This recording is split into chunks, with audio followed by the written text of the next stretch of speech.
அப்போ நாம் இன்றைக்கி அந்த வெண்டைக்காய் ரெசிபி பண்ணுறதுக்காக நான் வந்து 2 பெரிய வெங்காயம், 2 டொமேட்டோ, ஒரு பச்சை மிளகாய், கொஞ்சம் கோரியண்டர் லீவ்ஸ் எடுத்துருக்கிறேன். இதெல்லாம் நம்ம சின்னதாக கட் பண்ணணும். வெங்காயத்தை சின்னதாக கட் பண்ணணும். டொமேட்டோ வந்து மிக்ஸி ஜாரில் போட்டு நல்லா அரைச்சி எடுத்துடணும். ஓகே. அப்போ அதுக்காக நான் 1/4 கிலோ வெண்டைக்காய் எடுத்துருக்கிறேன். அது நல்லா வாஷ் பண்ணிவிட்டு ஒரு டவலில் போட்டு வச்சுருக்கிறேன். ஏன்னா அதில் தண்ணி ஏதாவது இருந்தால் போகிறதுக்காகத்தான். இல்லைன்னா நீங்கள் சும்மாவே நம்ம வந்து கழுகிட்டு அது சும்மா வச்சுருந்தாலும் அது வந்து ட்ரை ஆகிடும், பிரச்சனை இல்லை. ஓகே. தண்ணியோடு எடுத்து கட் பண்ணி போடக்கூடாது, அவ்வளோதான். நம்ம வதக்கணும். இப்போ இதை வந்து நம்ம கட் பண்ணிடலாம். இதோட இந்த 2 போர்ஷனையும் கட் பண்ணி மாற்றிட்டு ஒரு 1.5 இன்ச்சு நீளத்தில் கட் பண்ணி வச்சுக்கோங்க. இந்த மாதிரி கட் பண்ணிடலாம்.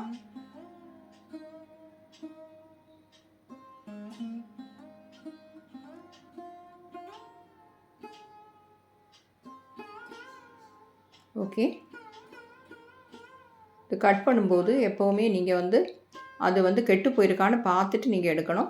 இப்படி கட் பண்ணிவிட்டு அதுக்குள்ளே வந்து இப்படி பார்க்கணும், அது கெட்டு போனதான்னு. இல்லைன்னா நமக்கு தெரியாது. இந்த மாதிரி பார்த்துக்கோங்க. ஓகே. அப்போ எல்லாத்தையுமே நம்ம இப்படி கட் பண்ணிடலாம்.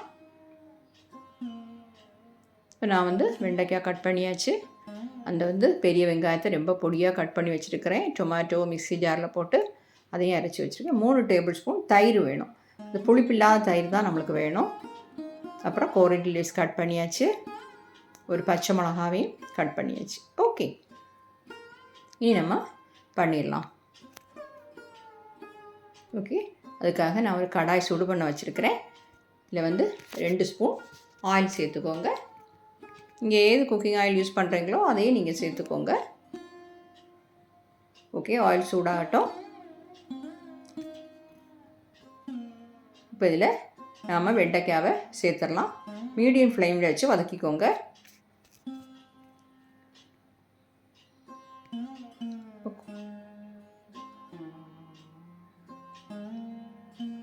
ஹை ஃப்ளேமில் வச்சா அது வந்து வெளியிலெல்லாம் கருகிடும். வந்து கொஞ்சமாக சால்ட் சேர்த்து வதக்கிடலாம்.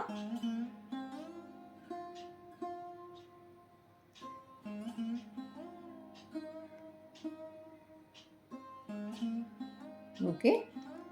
இப்போ வந்து நம்ம வெண்டைக்காய் சீக்கிரமாக வதங்கிடும்.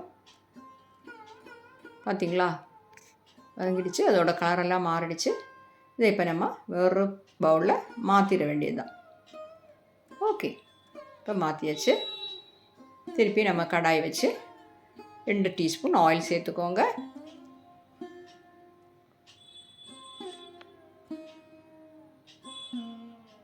ஆயில் சேர்த்தாச்சு. ஆயில் சூடாகட்டும்.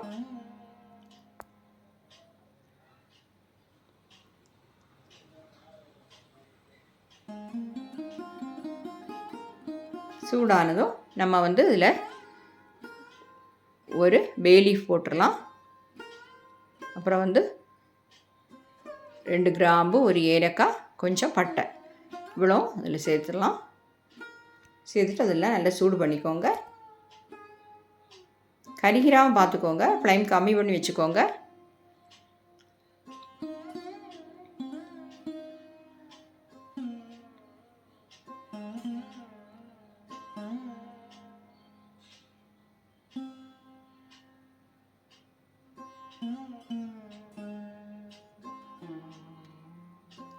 ஓகே. இப்போ இதில் வந்து நம்ம கட் பண்ணி வச்சுருக்கக்கூடிய வெங்காயத்தை அதை சேர்த்துடலாம். சேர்த்து நல்லா வதக்கணும். பொடி பொடியாக கட் பண்ணி வச்சுருக்கேன்னா சீக்கிரமாக வதங்கிடும்.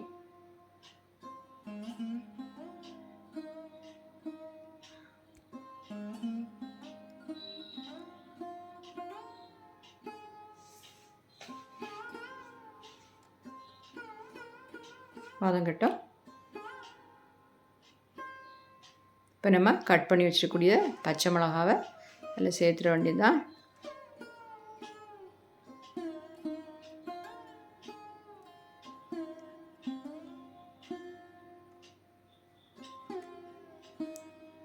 ஓகே, வதங்கட்டும்.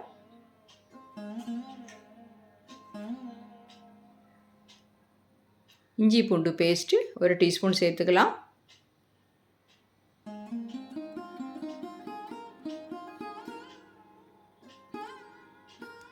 அதையும் சேர்த்து நல்லா வதக்கிடலாம். இப்போ பாருங்கள், நம்ம வெங்காயம் நல்லா வதங்கிடுச்சு. இதில் நம்ம அரைச்சி வச்சுருக்கக்கூடிய டொமேட்டோவை சேர்த்துடலாம். அதோட பச்சை வாசம் போகணும். இந்த மாதிரி வதக்கிக்கோங்க.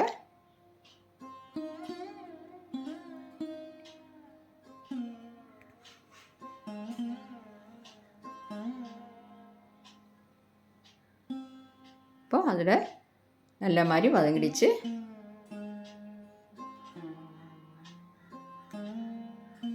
இதில் நாம் இப்போ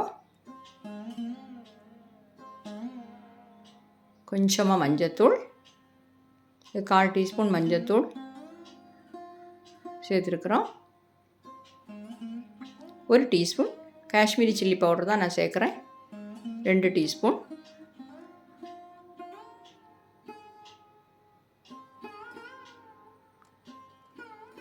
கோரியண்டர் பவுடர் 1 டீஸ்பூன்,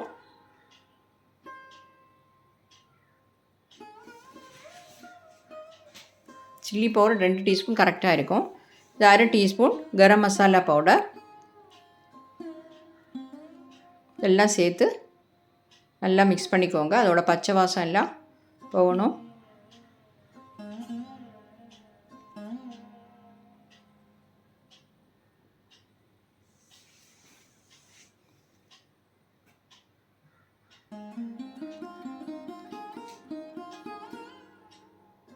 ஓகே, அதோட பச்சை வாசம் எல்லாம் மாறிடுச்சு.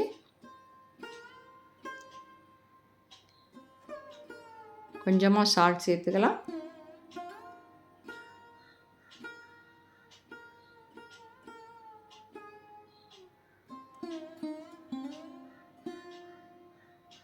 இதில் நம்ம இப்போ எடுத்து வச்சுக்கக்கூடிய தயிரை மிக்ஸி ஜாரில் போட்டு ஒரு சுற்றி வச்சுருக்கிறேன்.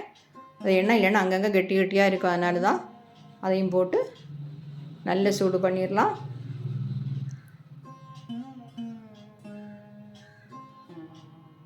அதுவும் நல்ல சூடாகட்டும் தயிர்.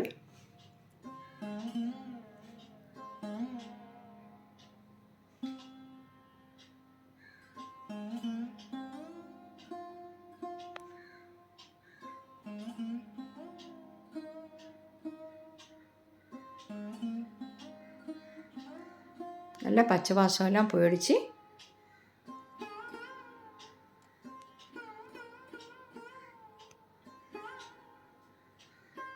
இனி நாம் இதில் கொஞ்சம் தண்ணி சேர்க்கணும். நல்லா வதக்கி விட்டுக்கோங்க. ஓகே,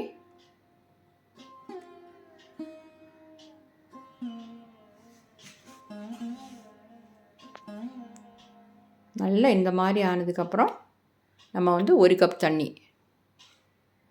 தண்ணி இதில் சேர்த்துடலாம்.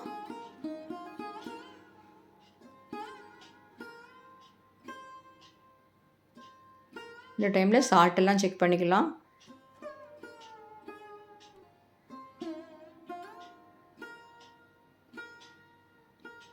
இந்த தயிர், அந்த மசாலா எல்லாம், இஞ்சி பூண்டு பேஸ்ட்டு எல்லாமே சேர்த்துருக்கோம். நல்ல வாசமாக இருக்குது.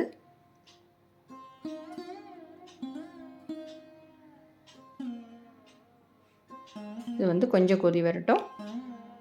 கொதிக்குது. நம்ம வதக்கி வச்சுருக்கக்கூடிய வெண்டைக்காவை அதில் போட்டுடலாம். எல்லாத்தையுமா மிக்ஸ் பண்ணி விட்டுக்கோங்க.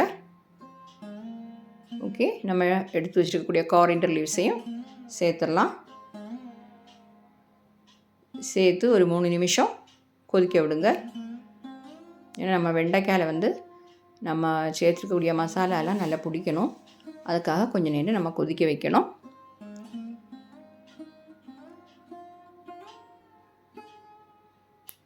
சால்ட் செக் பண்ணேன், கொஞ்சம் கம்மி, அதனால் சால்ட் சேர்த்துக்கிட்டேன்.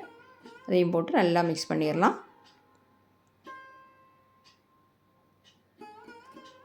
நல்ல வாசமாக இருக்குது, நல்ல டேஸ்ட்டாகவும் இருக்கும், ஹெல்த்துக்கும் நல்லது வெண்டைக்காய். அதனால் நீங்கள் கட்டாயம் ட்ரை பண்ணி பார்க்கணும்.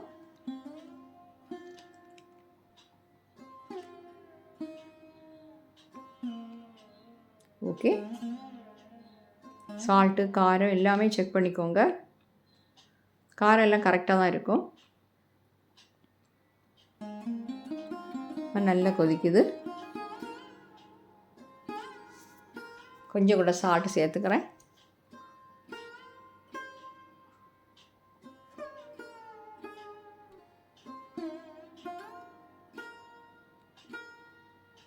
நாம் இதில் கொஞ்சம் மூடி வச்சுட்டு ஒரு 3-4 நிமிஷம் மூடி வச்சு மீடியம் ஃப்ளேமில் வச்சுக்கோங்க.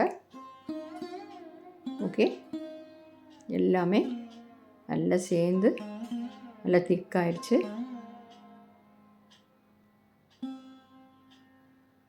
பார்த்திங்களா, நம்ம மசாலா சூப்பராக கிடச்சிருக்கு.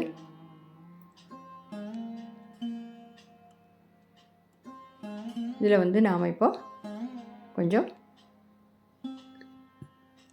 பெப்பர் பவுடர் கொஞ்சமாக ஒரு 1/4 டீஸ்பூனோட கம்மி, அப்புறம் கொஞ்சம் கஸ்தூரி மேத்தி க்ரஷ் பண்ணி போட்டுக்கோங்க. நல்ல வாசமாக இருக்கும்.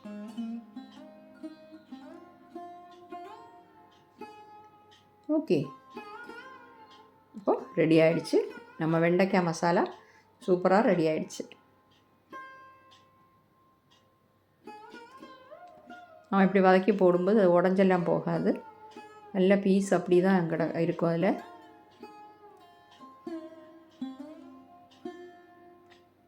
ரொம்ப வேலையும் இல்லை. பாருங்கள், ஃப்ளேம் ஆஃப் பண்ணியாச்சு. நான் ஒரு பவுலில் மாற்றிட்டேன். இப்போ இந்த வெண்டைக்காய் மசாலா சூப்பராக கிடச்சிருக்கு. நீங்கள் ட்ரை பண்ணி பார்க்கணும். Okay, thank you.